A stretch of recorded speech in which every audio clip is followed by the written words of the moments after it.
players. I think it's the culture that the coaches instill in them, and the players play really tough. They're all really strong, they're all really athletic, and they do their job, most importantly.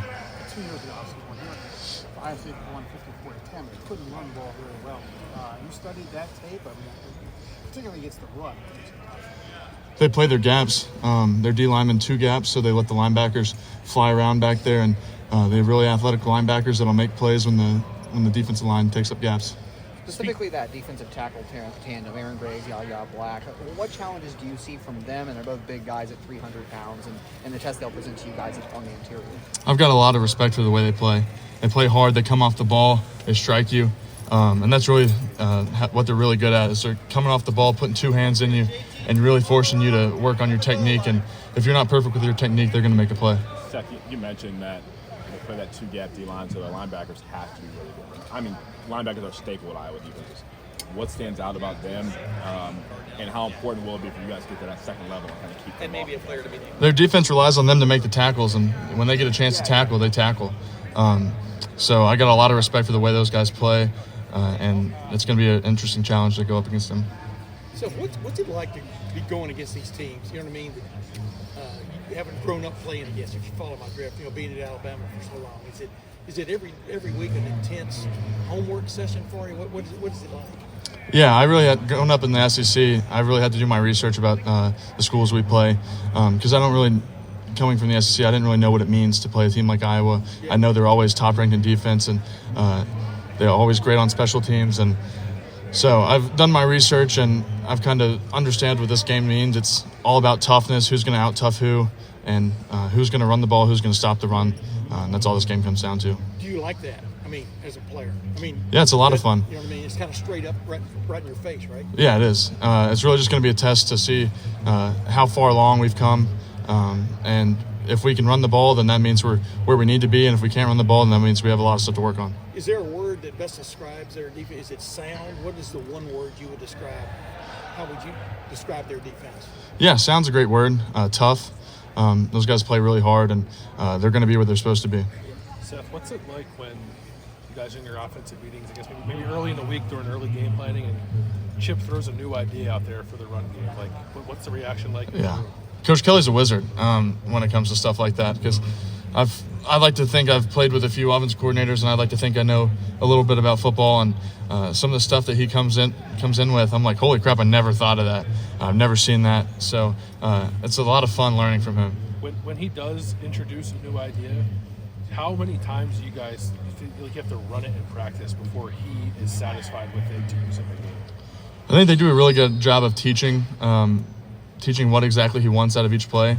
So it's not a whole lot. I think we've got really smart guys in the room that can adapt to whatever Coach Kelly throws at us. What do you think about Emeka's block on the linebacker? Oh, that's awesome. When you get wide receivers pulling around in the box like that and just laying out a guy that's known to be a tough guy, number 27, it's electric to see. And then, I don't know if people saw it, but it was down towards the corner of the end zone. We ran a toss sweep, and Mek's just driving the corner into the ground. You see that out there, you just get fired up. What was the first start for you like on the road, in a hostile environment, making the calls at the line? You've done it before, obviously, but being here with this offense, what was that like? Yeah, it's a lot of fun. I love playing on the road, especially when you're comfortable with the plan, and you can have a variety of cadences to work with.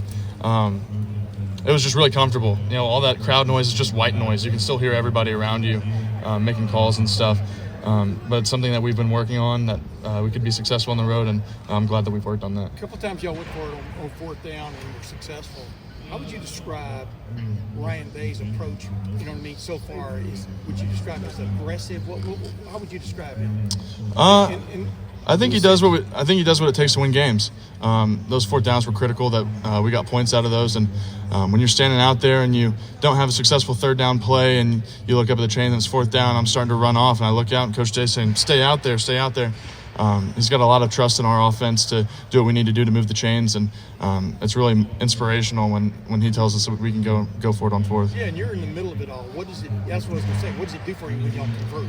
You know what I mean? Oh, yeah, it's just the coach has total trust in us, and we have 4 downs to get where we're going, and it's just a lot of fun. Thanks, Seth. We're all getting to kind of watch you play for the first time. play with a lot of energy. Remember the one a couple weeks ago where you're like talking best to your own sideline, or you're waiting for the guys when scoring touchdowns and stuff like that. Have you always played with that kind of energy? Honestly, I haven't had this much fun playing football since I was in high school. I think that's just a testament to how much I love the guys on this team, how much I love showing up to work every day. And yeah, I haven't really had these type of antics since high school, but I'm having a blast playing football right now. It's been awesome. Do you think that kind of stuff, like when your teammates see you enjoying it that much, that it can be a little contagious and they kind of sort of feel the same way you do? I hope so. I'm trying to play the game with a lot of energy and try to fire people up. And effort and energy is contagious.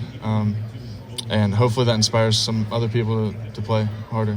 Seth, I am curious, as we were leaving Spartan Stadium, did you happen to hear anything about the Alabama-Georgia game? And just if you had any thoughts on that?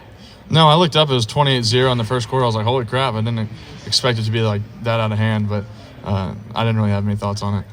Do you ever like look back and or talk with those guys at all? Maybe you could potentially be seeing them in the playoffs. Yeah, that'd be cool. I got a lot of friends left on that team, and I got a lot of respect for those guys, and it'd be a really cool matchup if we ended up playing. But I'm just focused on Iowa right now, really. What's it like seeing Devin step in and make that play? And what kind of message do you think that can send to the rest of the team? Yeah, Will took a shot. You never want to see that. We didn't bump off a blitz quite perfectly. But Coach Mick always in the offseason said, make a play when your number's called. That's competitive excellence. And, we've preached that all summer in the weight room, and Coach Mick really challenges people. Anybody can slip, anybody can fall down, but when it's your time to make a play, you got to make a play. And Devin did a great job of stepping in and making that play when we really needed it. Seth, what's similar and what's different about a Big Ten defensive front compared to an SEC front? It's not a whole lot different. There's not too many differences. It's just it's just different challenges. But it's from team to team. I wouldn't say there's a huge difference. I've only played one Big Ten team though, but it's a lot of fun both conferences. Thank you. Yeah, appreciate y'all.